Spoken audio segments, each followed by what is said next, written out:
Hello and welcome to today's English lesson. So first of all, guys, can we all turn to wave and say a big hello to our friends on camera? Hello. And we'll begin by doing our meditation sequence.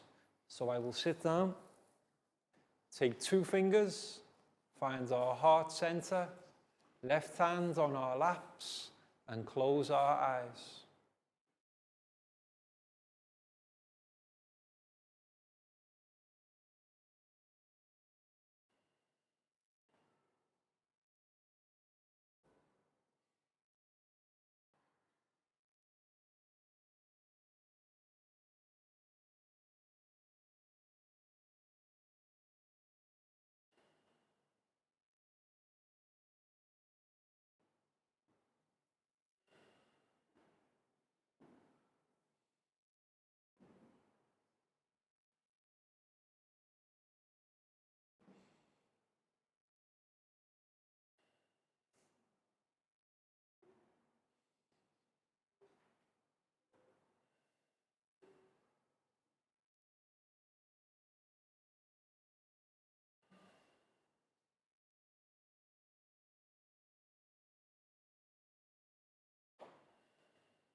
And when you're ready, guys, you can open your eyes and come back to the room. Excellent. And next we'll do our stretch sequence. So let's stand up and push in our chairs. And for this stretch sequence, we'll begin by doing 5 stretches to our right. 2, 3, 4, 5. Excellent, guys. And then 5 to our left. 1, 2, 3, 4, 5. Excellent. And then we'll do some rotations. Left, right, left, right, left, right, left, right. Left, right. Excellent, guys.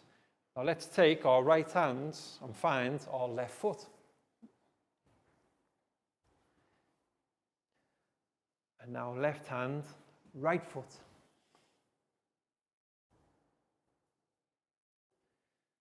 And then right hand, left foot.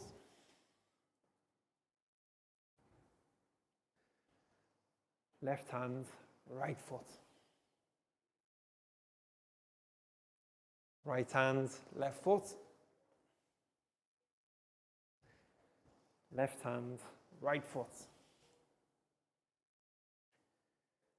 Right hand, left foot.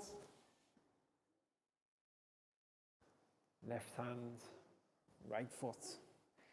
And let's have a shake out, guys. Shake it out. Shake it out. Very good. And to finish, we will do 5 claps. 1, 2, 3, 4, 5. Excellent, guys. Have a seat. Now, in our previous English lesson, we learnt about some phrases that we use when we must do something. If I tell you you must do something, can anybody remember the phrases that I might use? There were 2 of them that we use in the present tense, beginning with H. Has to is one. Yes, we can use the phrase has to. So let's write that phrase on the board. H-A-S-T-O. Has to. Now we can use the phrase has to with some subjects, but with other subjects we don't say has to, we have to give a second phrase. Have to, yes. We've got has to, and then we got have to. H-A-V-E-T-O. Has to and have to. Now what we did in the last lesson, we learned about the different subjects. I, you, we, they, he, she, it. Now what we learned to do is we learned how to use these phrases with the correct subject pronouns in the present tense. So what I'm going to do now is I'm going to see if our students can remember which subject pronouns to use with each phrase. I'm going to give my students a pen and then give them a subject pronoun. And I want them to write the correct pronoun in relation to the correct phrase, has to or have to. So let's get ready, guys. Let's see who can go first. So I think we'll begin with Pak Bung. And let's see, we'll give Pak Bung the subject pronoun it. So guys, if we have the subject it, do we say it have to? Has to. It has to. So Pak Bung, can you reach up top and can you write it with the correct phrase? I-T. Excellent. So we can say it has to. And then the rest of the sentence, such as drink water, do homework, or anything that we must do. But the important factor we're concentrating on now is the correct subject pronoun with the correct phrase. And Pak Bung, that was excellent. High five. Big round of applause for Pak Bung, guys. Let's see, next subject pronoun. Who can we pick? Who can we pick? I know, we'll go with Net. So Net, come and join me at the front. Now let's see if Net can remember. Net, if I give you the subject pronoun I, what will we use I with? Has to or have to? Yes. We say I have to. Yes. It has to. I have to. Excellent, Net. That was very good. High five and a big round of applause for Net, guys. So we've got 7 subject pronouns in total, and we've got 2 on the board. Let's do the next ones now. So let's see who can go next. I think Dan can go next. So Dan, come and join me at the front of class.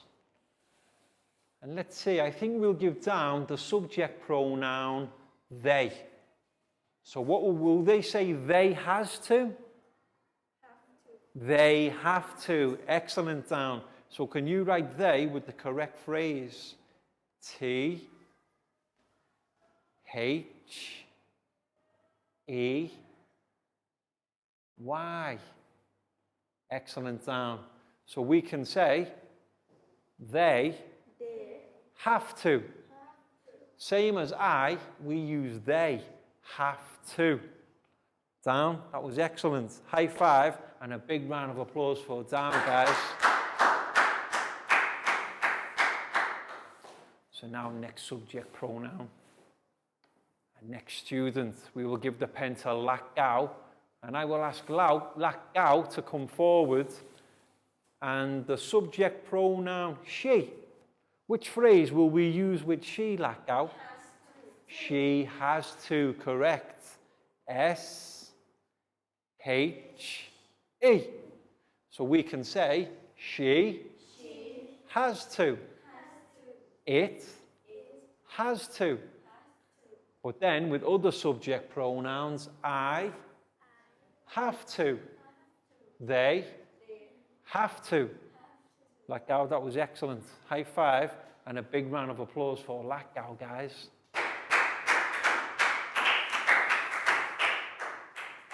Okay, so next student with the next subject pronoun. We'll give the pen to Nadia. Nadia, come and join me at the front, please. And Nadia, I would like you to write the subject pronoun you. Where will you go? You has to? Have to. You have to. So Nadia, you can write it there. Excellent. You see, if we're talking about you, we can't say you has to. That's not correct. We have to say you have to. And then the thing that you must do. So Nadia, one more time. You have to. Excellent. High five. Big round of applause for Nadia. So we've got a few more subject pronouns left. And now the pen is with Prel. So Prel, come and join me at the front, please. Let me see. How about he? What if we have to use the pronoun he? He, exactly. Same as she, we use he. So Prel, can you write he high up top? H. E. Okay. And we must say, he has to. It has to. She has to.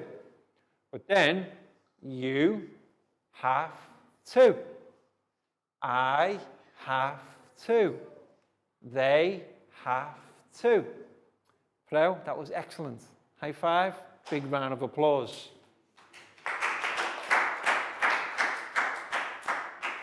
And there's one more subject pronoun left, one that we haven't done yet. Can anybody guess which one it is? We. Okay, so who can do we? Let's see.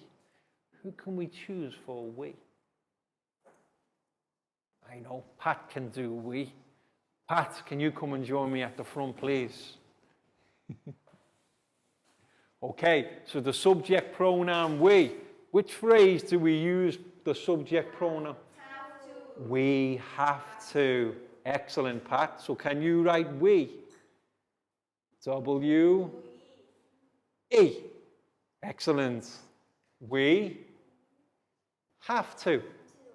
Excellent. So we've got all our subject pronouns now with the correct phrases. She has to. It has to. He has to. And then if we talk about you have to. I have to. We have to. They have to. And then each time we will continue the sentence with the things that we must do.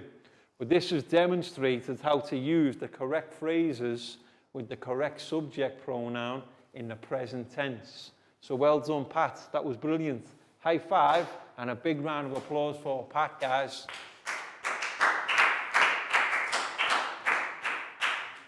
But like I said earlier, these two phrases we use when we're talking about things we must do now.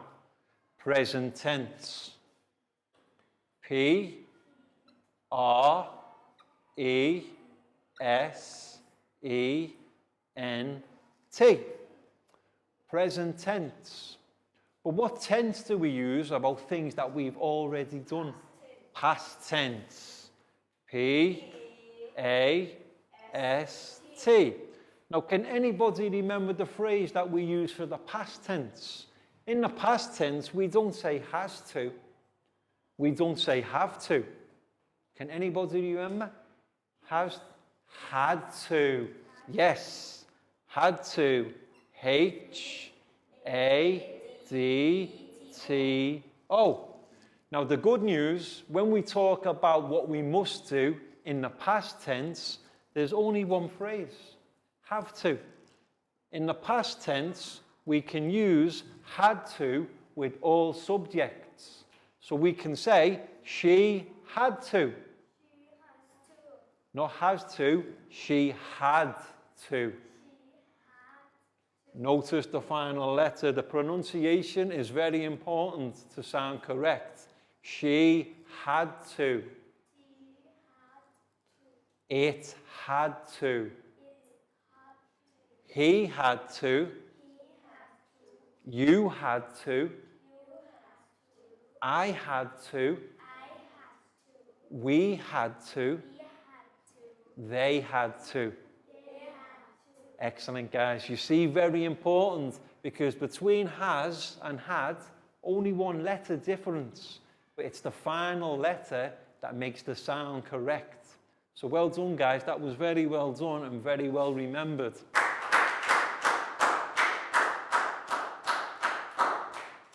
And what we're going to do in today's lesson, we're going to move on and we're going to talk about the types of phrases we can use if we want to get somewhere. Does anybody know what types of phrases we use? If somebody asks you where somebody is, what type of phrases will you use? If I ask you to turn, what ways might we turn? Turn, turn left, turn right, go straight, turn around. And does anybody know what type of phrases these are? Beginning with D. Giving directions. Yes, in today's English lesson, what we're going to do is we're going to talk about how we can get to various places on a map. And the important vocabulary we need is the directions. If you're in the city centre and somebody asks you, where is the post office? You need to tell them, or you need to use different types of vocabulary based on where that place is. And that's what we're going to do now.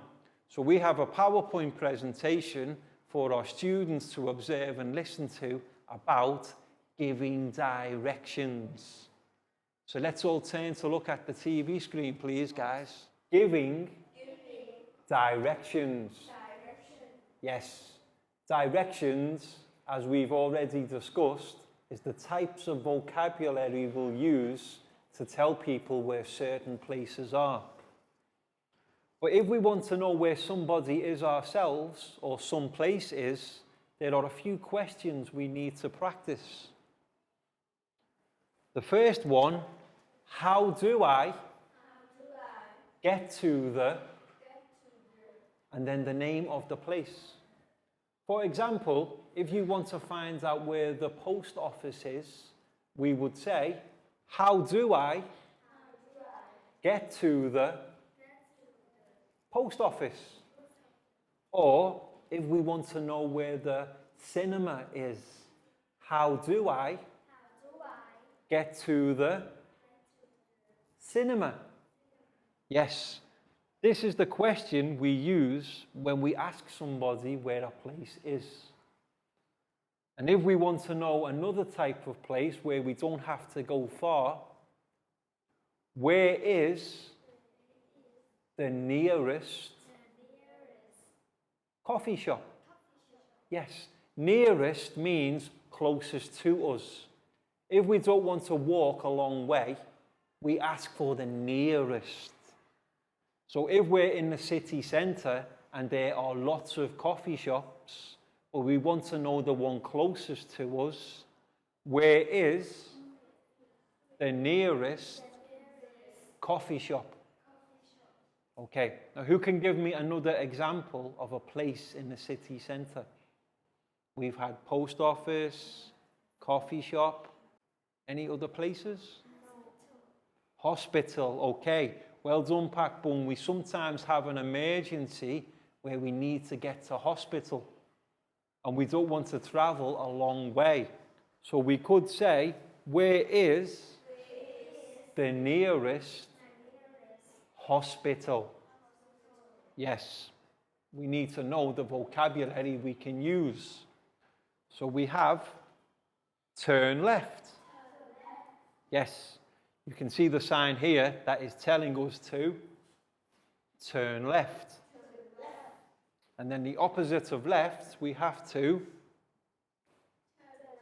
turn right. These are very important dialogues for directions.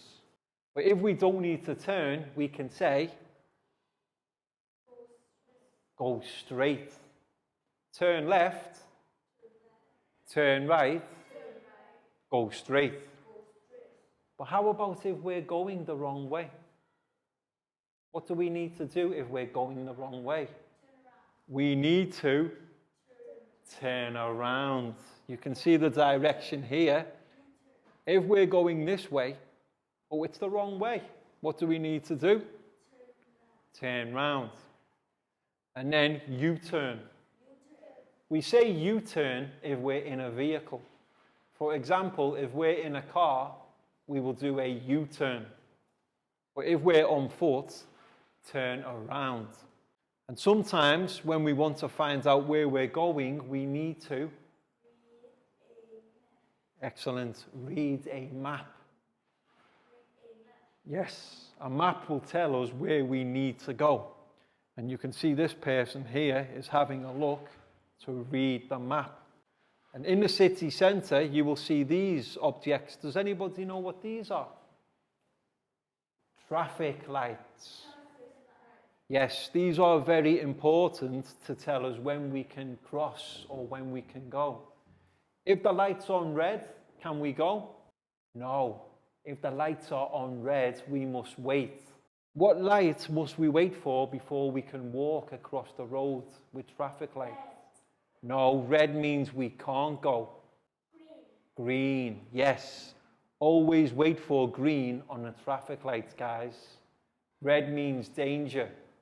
It means there could be cars coming. But if the lights are on green, you can go. And you see here, people are cross the road. Yes, sometimes where we want to get to isn't on the right side of the road. We need to cross the road. Does anybody know what this is? Roundabout.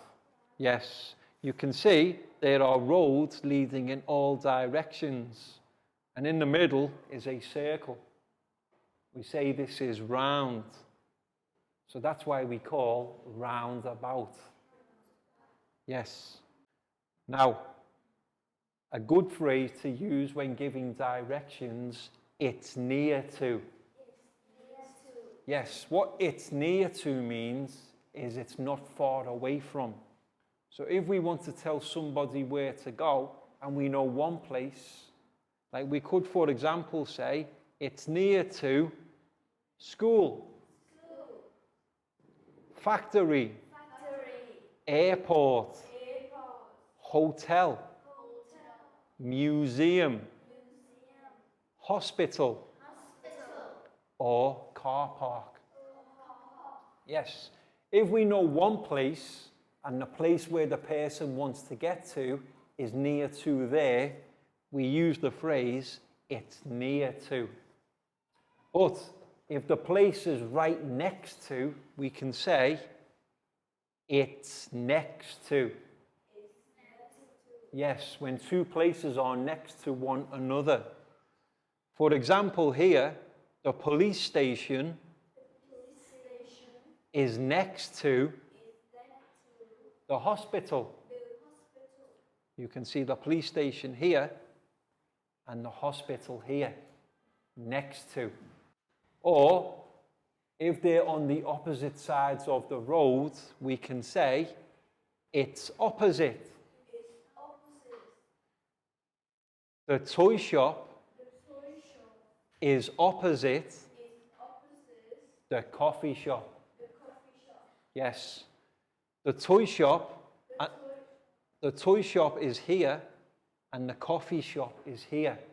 They're on different sides of the road, but they're facing each other. So we can say opposite. Yes. When things are across from each other, we use the word opposite. Or, it's on the corner. Yes. Some buildings are on the corners of the streets. Like you can see here, we've got one street going this way and the next street going this way. And this building represents the corner. Yes, so we can say it's on the corner. Or how about here we have a rabbit to represent the place. We have a blue box and a red box. But where is the rabbit? In between, yes, well done. Sometimes we can use the phrase, it's between. Yes, like we could say here, the rabbit is between the blue box and the red box. Yes, and when we talk about buildings or places, we can use this phrase too. Or, it's behind. Like here, the rabbit is behind the red box. Yes, and we can use this vocabulary with places too. Or, in front of. Now, the rabbit is in front of the red box. Yes, and these are all phrases we can use when giving directions. Now here we have a map. The red X marks the spot where we are. Say, for example, we wanted to get to the police station. How would you tell me to get to the police station? What's the first thing we must? Go straight. Okay, so I'm going straight. I'm going straight. Now what must I do? I'm here. Turn left. Excellent. So you can see, go straight, turn left. But now if I'm here and I want to go to the cafe here, what must I do first? Go straight, turn right, go straight, turn left, excellent. Not yet, go straight again. Excellent, guys. So you see, by using the directions vocabulary, we can get to the right places. Let's do one more. Who can pick a place on the map? Hospital, okay? The hospital is here. How does Latgau get to the hospital? Go straight. Go straight. Turn left. Turn right. And that's how we get to the hospital. And we could say the hospital is next to the police station. Well, how about the cinema? The hospital isn't next to the cinema. It's opposite the cinema, you see? Because they're on separate sides, the hospital and the cinema are opposite. But the hospital isn't far from the theatre. So what could we say about the hospital? It's near to, excellent. Next to the police station, opposite the cinema, or near the theatre. And these are all vocabulary phrases we can use when giving directions. Any questions, guys? Okay, well done. Welcome back to class. We hope your students enjoyed the PowerPoint presentation so that they can begin to understand the types of phrases we can use when giving directions. And also important, if we want to know directions ourselves, the questions we need to ask. How do I get to the, or where is the nearest? And the nearest is particularly important for emergencies. For example, hospital, we would ask, where is the nearest hospital? And soon we've got a worksheet activity for our students to practice further. But now, guys, time for our stretch sequence. So let's stand up and push in our chairs. And for this activity, I think we'll have a game of Teacher Says. So listen carefully. Teacher says, Put your hands on your head. Teacher says, touch your knees. Touch your shoulders. Teacher says, stand up straight. Teacher says, arms in the air. Arms down. Teacher says, arms down. Teacher says, turn around. Turn back the other way.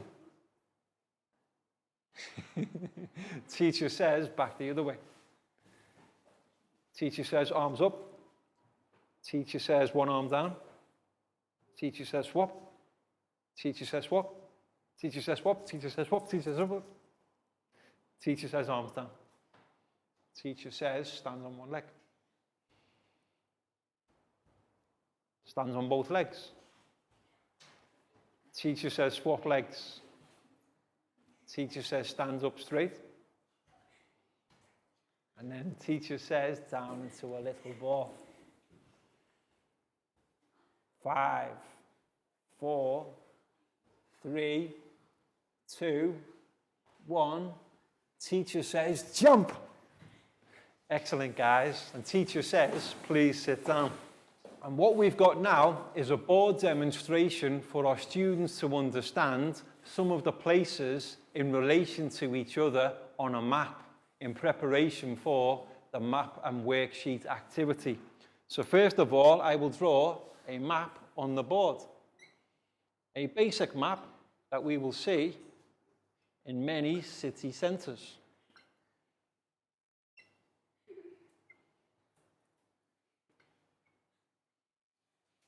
Okay, so now we need some places. Who can give me some places for our map? Zoo. Okay, very good, Dan. So we can have zoo.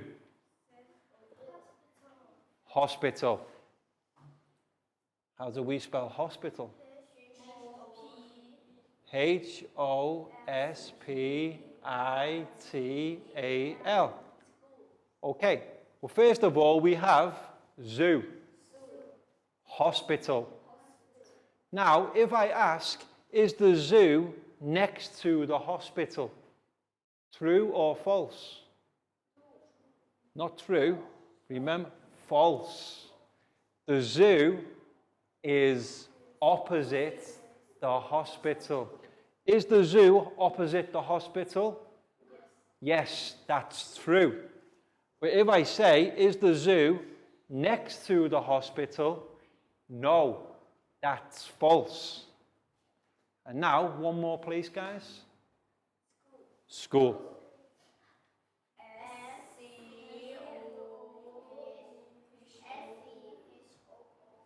Okay, and one more place. Cinema. C-I-N-E-M-A.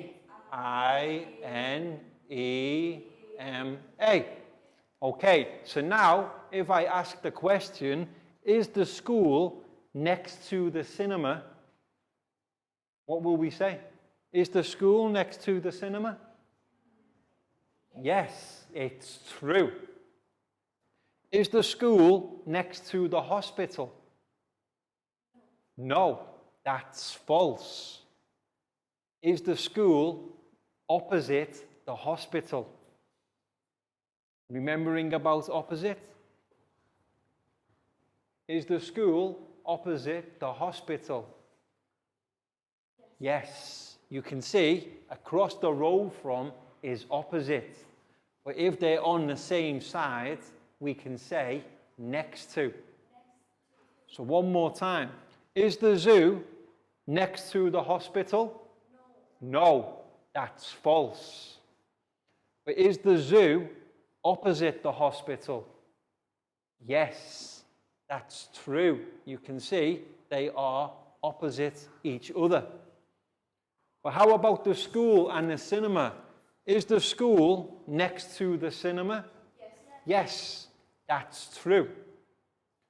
Is the school opposite the hospital? Yes, that's true. Is the school next to the zoo? No, that's false. Is the school Near the zoo. Yes, that's true.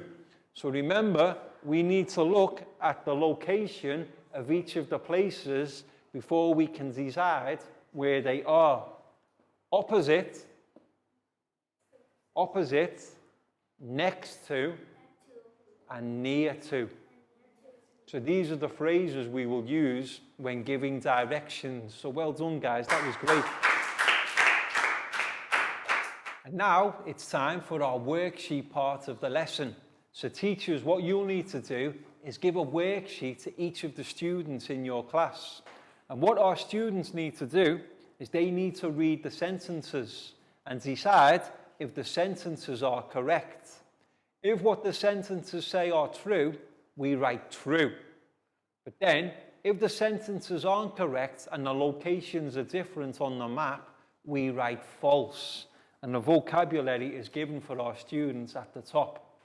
And then, for the sentences that are false, we can write the correct sentences in the spaces provided. And the final activity is our students must read the questions and then write the true directions based on the locations in the map. But what's the first thing to do, guys? Write our names on top. So Chu, this one's for you. You're welcome. Pat, for you.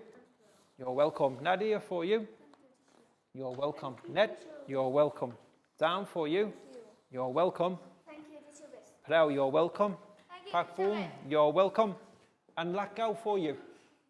So give our students around 12 minutes for this activity and just monitor the class, help them with anything they need. So guys, read the sentences and decide if they're correct. Like number 1, the bakery is opposite the bus station. So Dan, where's the bakery? Bakery. Okay. Bakery?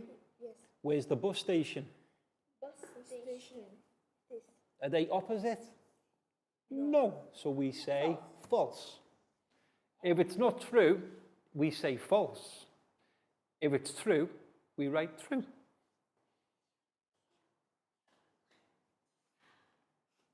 So let's see.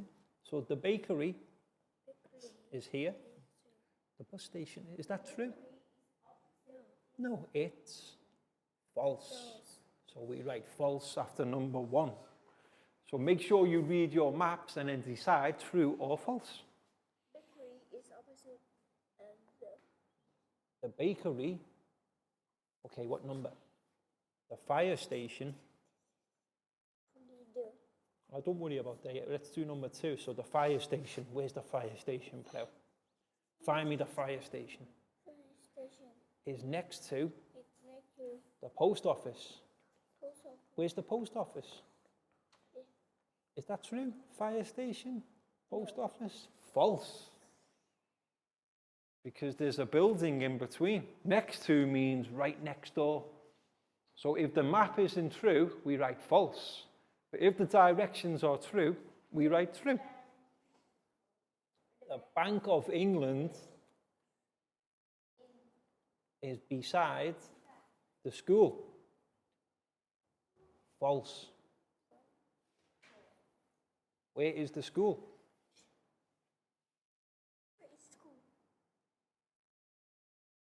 Elementary school there. So Bank of England and school here, they're not beside. Okay. And then false again. Yep. Okay, Pak Bung, what do you need? The fire station. Is next to the post Office. Okay, so where's the fire station? Where's the post office?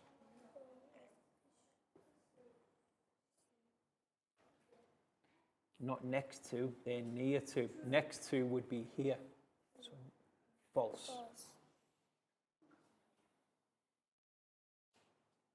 That's it. This is good practice for our students reading their maps and deciding if the correct vocabulary is true or false. The hospital. Where is hospital? Hospital. Here's Pine Road. So what does the sentence say? The hospital is in Pine Road. Pine Road, hospital, true. That one is true.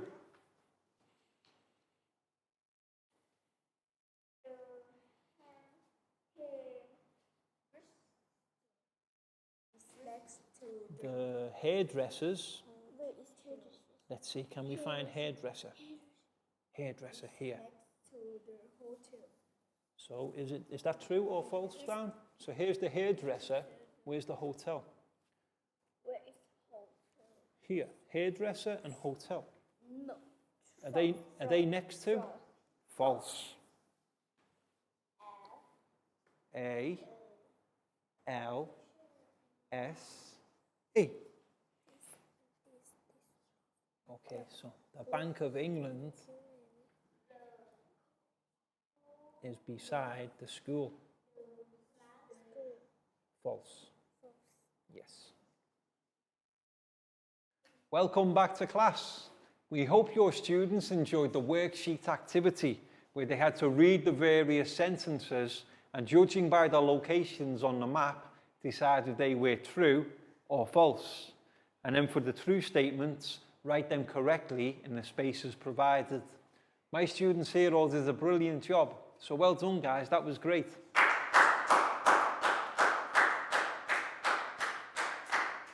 And that's all we've got time for today. So we hope you've enjoyed the lesson. And the next time you're looking for directions, you know how to ask. And also, if somebody asks you, you know how to respond with the correct vocabulary. And we'll see you again soon for the next lesson.